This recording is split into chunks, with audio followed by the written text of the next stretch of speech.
Seems fair to me.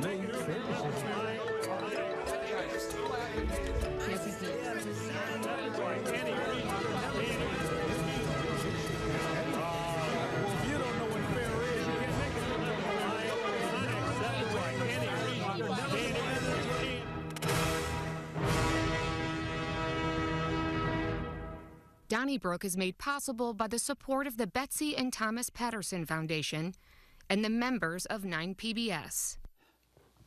Thank you so much for joining us for this particular edition of Donnybrook. Great to have you with us. Lots on the platter. Let's meet the panelists, starting with Wendy Weiss from the Big 550 KTRS, Bill McClellan from the St. Louis Post-Dispatch and STLtoday.com.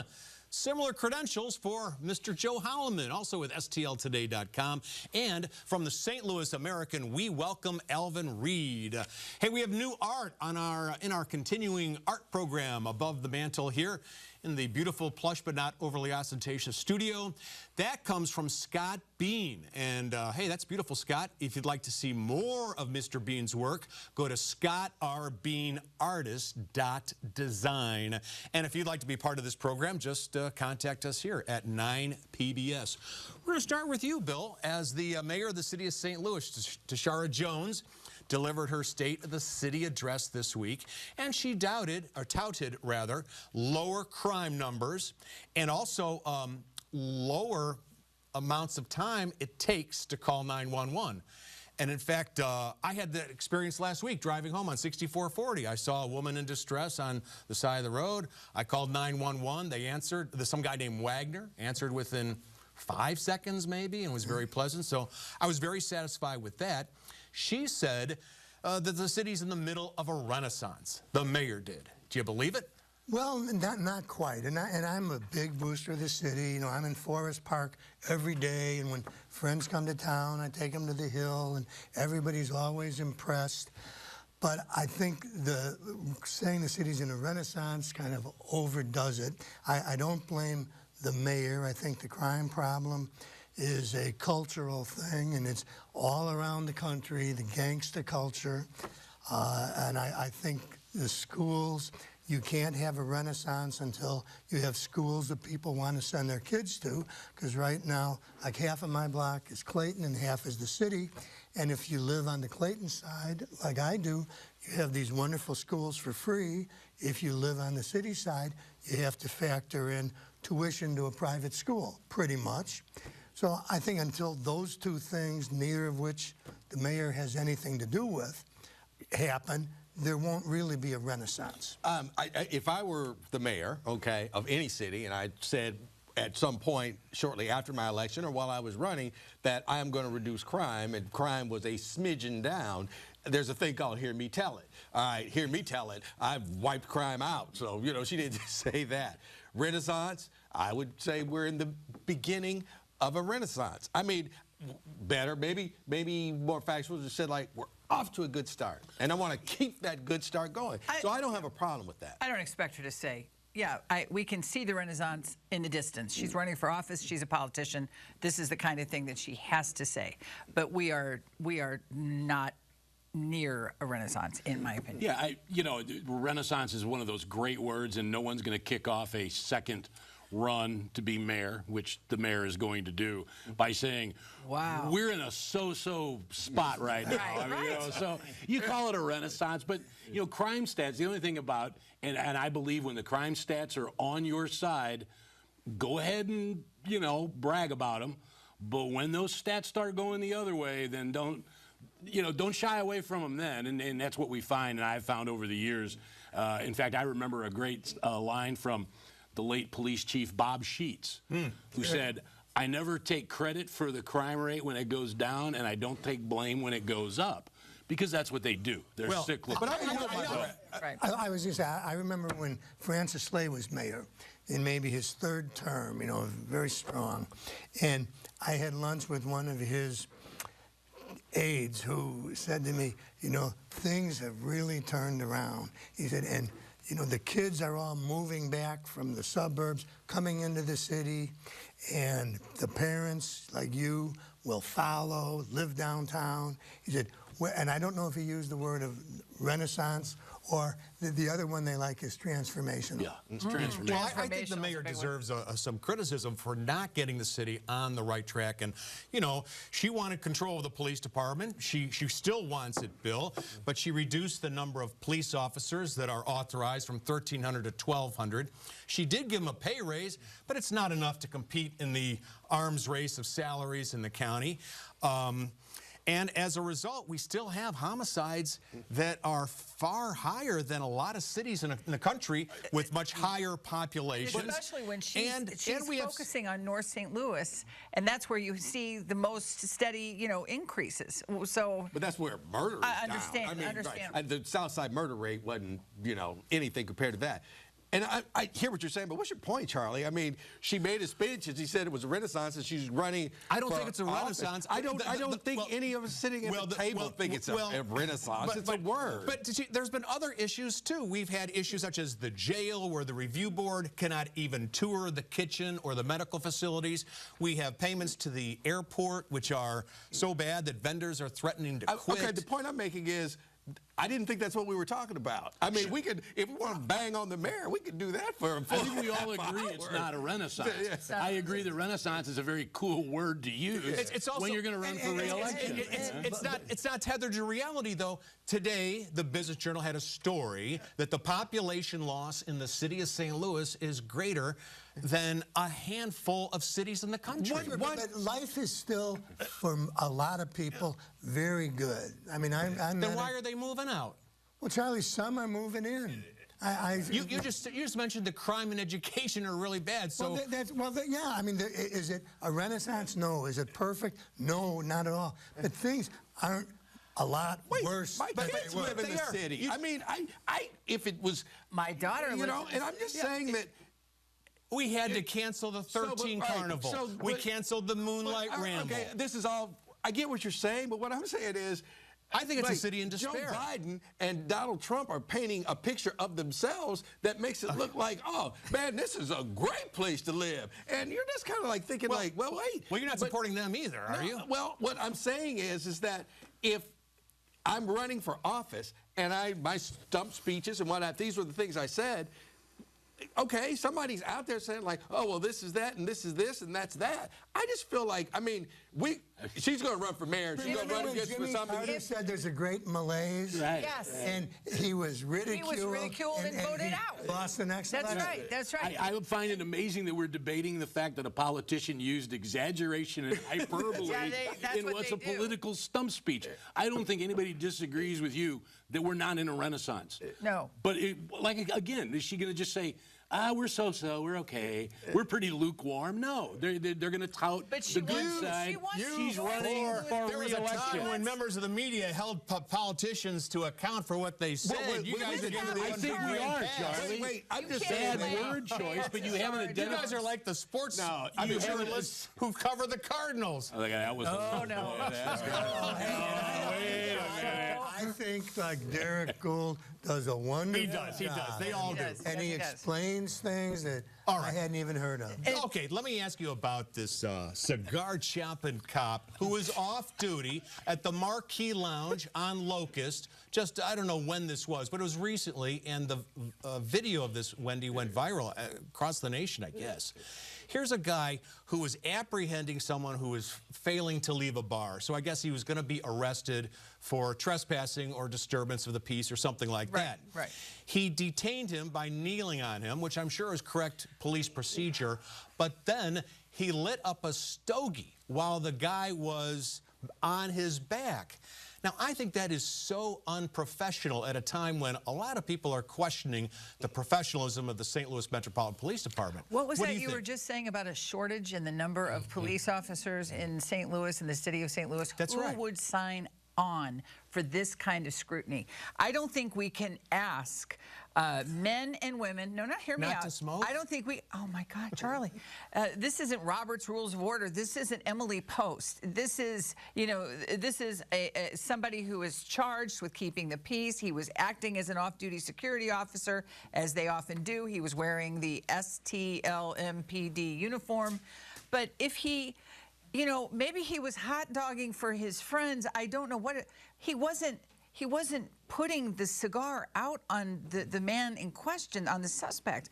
I think the bar is too high. If he wanted to have a moment when you need a great deal of adrenaline, we can't expect them to be concerned about etiquette and appearances. As long as the suspect was not hurt, which he was not. I understand he was exposed to secondhand smoke. I'm sure a lawsuit is imminent. But I just think this is a tempest in a teapot. I thought it was kind of cute myself. I mean, it was a cowboy move. Yeah. It got caught on video. But you know Really? what? Yeah. They're willing to take the risk, to take their lives in their hands. Occasionally, if you want to be a cowboy, be a cowboy. And as long as wasn't nobody gets Bad hurt. enough without Yeah. being concerned about that guy. And the police. I thought it was kind of like Elvin said. Just Kinda cool. because what are the, it could have been a lot worse, okay? Nobody got hurt. Nobody got shot. Exactly. Nobody, like there was not an altercation that led to the police officer or this person.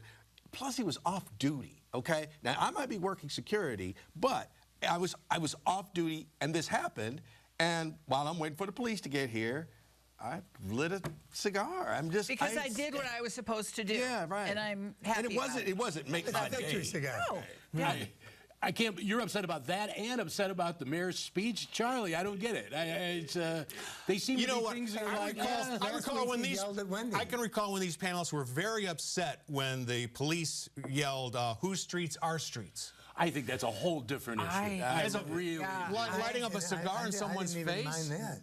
Right. I didn't either. Wait, well, I've given this example. Okay, they would be in trouble, but I've told you, I said, like, the police who were videotaped or whatever, okay, and they, some kid was 1 o'clock in the morning, he should have been home, and he, spouts off to him, and the police officer smacked him. Okay, the whole world would go crazy. Oh, he smacked the poor little kid, and blah blah blah blah blah. And I've always said, like, you know what? I don't care, because he could have shot him, or he could have arrested him, or he could have done a lot of things.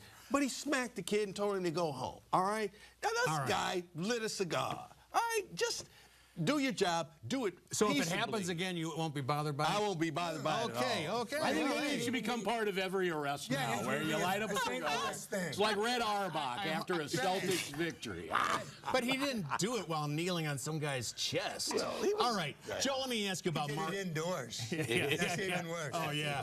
True. Well, Joe Holloman, you're a guy who follows politics as carefully as anybody else in the business. Mark Harder is running, I think, for state senator or state rep. State senator, I think. State senator. But he's currently a county councilman, and he thinks that there should be professional management in St. Louis County. Currently, the county executive, an anesthesiologist elected by the people, but a lot of counties, Harder points out, across the nation, are headed up by managers, county managers, kind of like cities like Clayton and Chesterfield and many others are headed up by city managers. Right. So you'd have someone who's actually trained in municipal or county governance running the show, as opposed to somebody who has no formal credentials in civics. What do you think?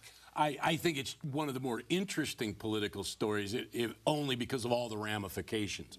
Certainly it's aimed at Sam Page. Mark Harder is no fan of Sam Page and vice versa. Harder's a Republican, Page is a Democrat.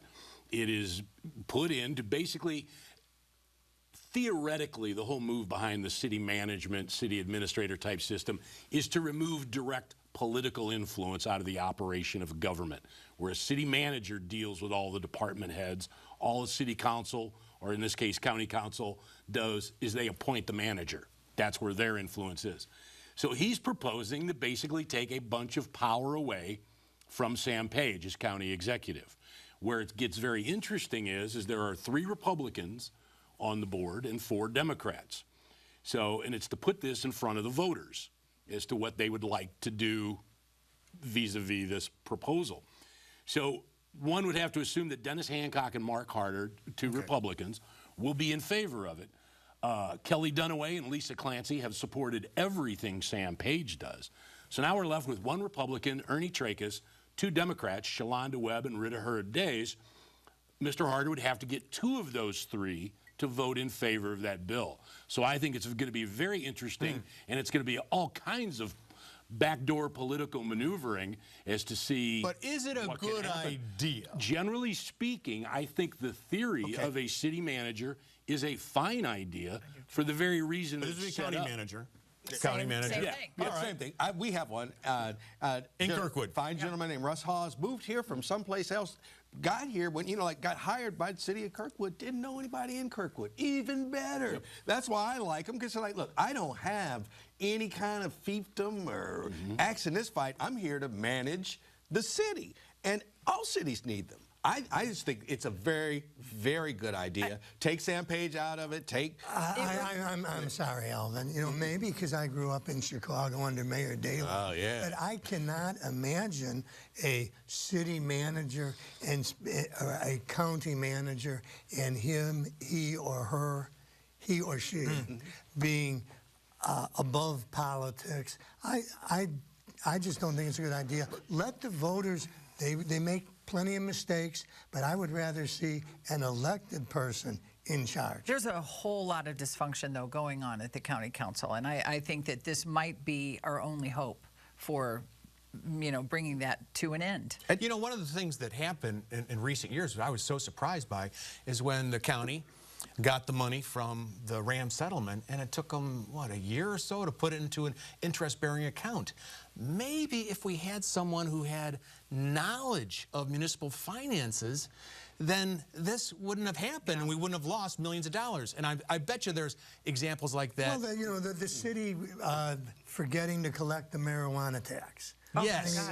Geez, these sorts of things happen. I understand. In a renaissance. Yeah, but having a bunch of technocrats running the entire country, I don't know, Charlie. Well, you're just calling him a name, a technocrat. How about a hardworking public servant? And then you How about a hardworking elected public servant? Well, now that's a far. Wait, do you know one? Is that? No, that was funny. Okay. That's the point I wanted to make real quick. What mayor wouldn't want to have a city manager? So then I could just sit around and smoke that cigar and say, like, cut ribbons. Blame them. Right. But Alvin Reed, let me ask about what's going on in Ferguson, and this is really unusual, I think. Apparently, a lot of property owners who own businesses, or a lot of property owners that rent to businesses, are not paying their property taxes.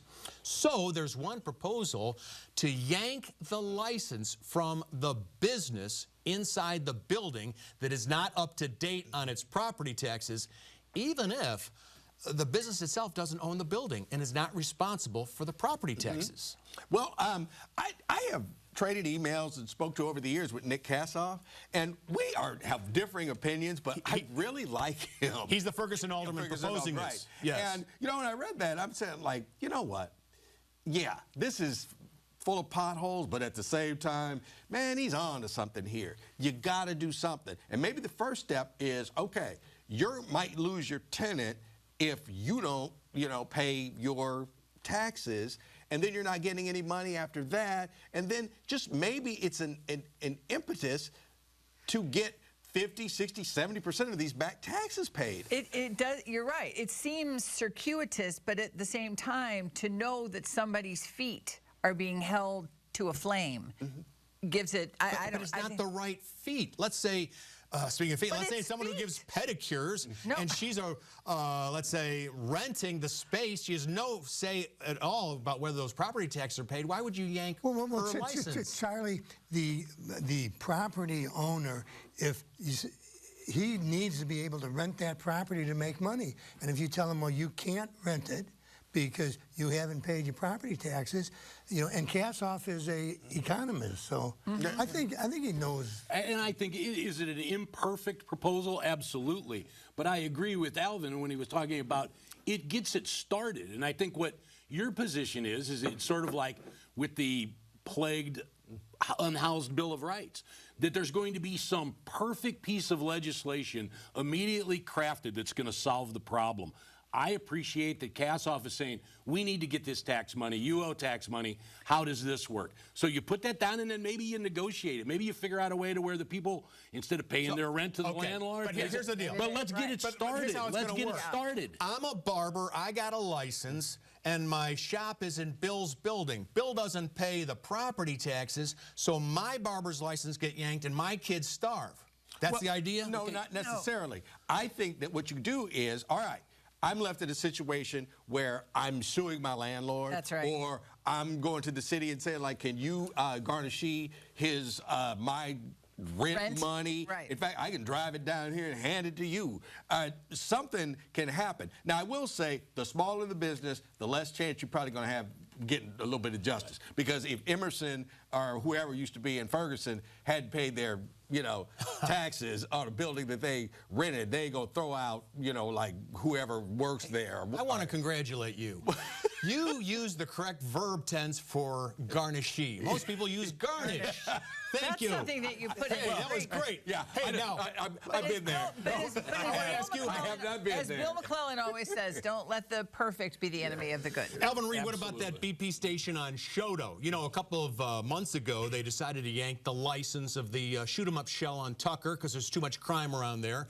So now there's been crime surrounding the owners, the BP station on Shoto, and the Board of Adjustment has voted to yank that license, as if the BP is responsible for the gunfire? Well, if I'm ready to throw innocent business people in Ferguson out of their business, yeah, take that license from the crazy BP. I mean, a municipality has to have the right to say, like, you are a nuisance, we're taking you, like, bye. It'll sit empty for a while, but somebody will step up. Now, that somebody will promise to do all the right things, and it won't be a shoot 'em up shell or blast 'em BP, but we'll remain to see if that's true. But new ownership will come in, and hopefully it will work better. You got to give the city the right to do that. I just think that sounds shady. I really do. I think a lot of these businesses have tried. This is like the city declaring war on these businesses that have, maybe in earnest. They've hired extra security. They've done everything they can to hold up their end of it, and they're being penalized this way. I'm not crazy about it. Yeah, I mean, the city cut, we mentioned 400 officers. And so then there's a lot of shootings around the BP. So you don't blame and the the BP people owner who gets are blamed for it. investing in the, Several weeks ago, we brought this very subject up on this show, and that's exactly what I said. Let's look at the city's liability or the responsibility. If you don't have enough police officers, that's one reason that it makes it easier for a place to become a problem spot when you don't have enough officers out there. So the city is culpable in this situation. But at the end of the day, you can't take away a city's power to shut down what it believes is a public safety. And also, if there were 20 of these things, right, that's one thing. Right. But there's one here and one there. Just shut them down. Right. Wendy Weiss, the governor, Mike Parson, has traveled to Italy, part of an economic, junket, you might say. He wants to stimulate business between Missouri and Italy. Do you think that some of those Milan supermodels will be moving to St. Louis? Oh, my God. It's been stimulated. Missouri had $170 million in exports in 2023. That's nothing to sneeze at. And Michael Jordan said, if I'm not mistaken, he said, you miss 100% of the shots you do not take. I do not begrudge the governor taking this trip to Europe, even though they are stopping in Rome and Milan. Well, he's going to learn about Renaissance. I was saying, it's Renaissance studies.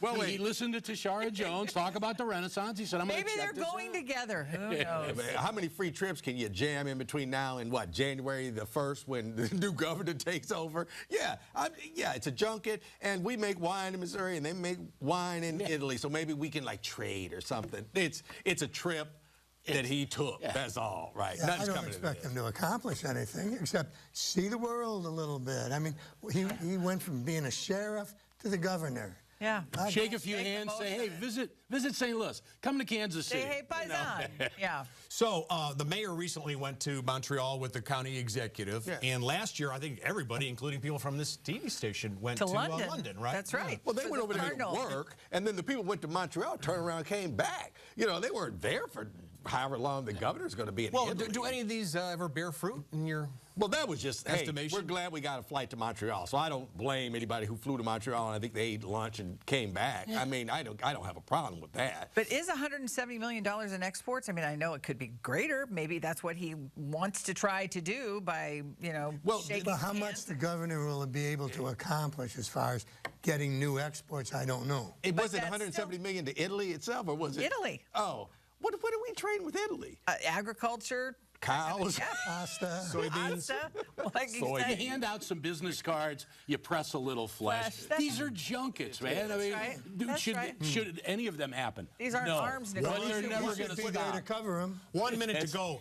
And even though we never, unfortunately, interviewed him on this program, Alvin Reed, one of the great Kirkwoodians of all time, passed away this week. David Sanborn, Yes. who not only appeared on late night television, but he performed with the Rolling Stones, as well as David Bowie. He had 6 Grammys. And he told me once on a KMOX interview that he was the last kid picked for all the sports teams growing up in Kirkwood because he had polio, of course, and lived with that his entire life. But a huge talent from our own backyard. Absolutely. Kirkwood's hard. Bring a helmet. What can I tell you?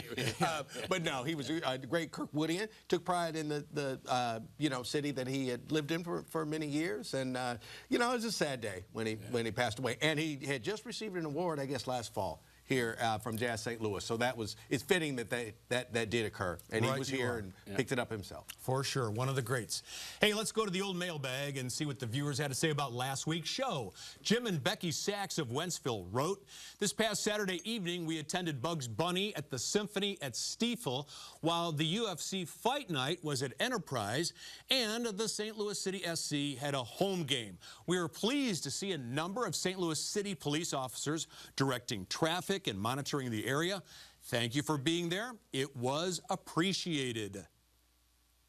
We also heard from Morris Fletcher of Kirkwood, who wrote, "The St. Louis Public School Board should take the funds they are considering to pay parents to drive children to school and fund pay raises for bus drivers."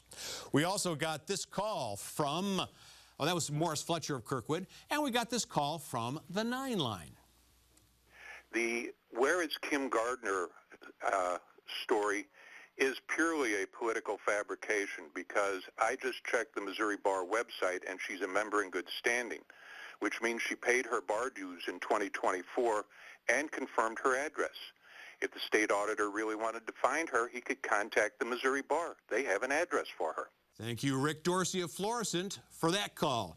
You can write us, care of 9PBS, 63108. We love those emails, Donnybrook at 9pbs.org. On social media, use hashtag Donnybrook, STL. Call that 9 line at 314-512-9094. And listen to us on your favorite podcast source. Thank you so much for joining us for this edition. We'll see you next week at this time. Donnybrook is made possible by the support of the Betsy and Thomas Patterson Foundation and the members of 9PBS.